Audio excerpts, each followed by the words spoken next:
আধিপত্যবাদের ছায়া এখনো বিস্তৃত রয়েছে মন্তব্য করেছেন বিএনপির সিনিয়র যুগ্ম মহাসচিব রুহুল কবির রিজভী। তিনি বলেছেন, তাদের বিরুদ্ধে পাল্টা সংস্কৃতি গড়ে তুলতে হবে, সজাগ থাকতে হবে সবাইকে।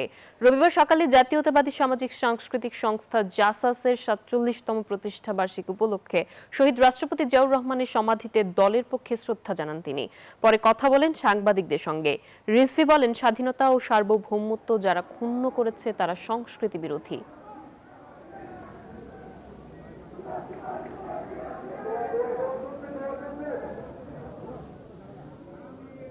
আজও আধিপত্যবাদের ছায়া বিস্তৃত আছে। আজও অনেকে চায় বাংলাদেশের সার্বভৌমত্ব, স্বাধীনতা এটিকে বিলীন করে দিতে। আর এটিকে প্রতিহত করার জন্য যারা চেষ্টা করবে তারা হচ্ছে সাংস্কৃতিক কর্মী বাহিনী। আকিজ নিয়ে এলো বিশ্বমানের বেবি ডায়াপার মাম্মাম। কটনে সফট ম্যাটেরিয়াল, বাবুকে দেবে র্যাশ ফ্রি সুপার কমফোর্ট।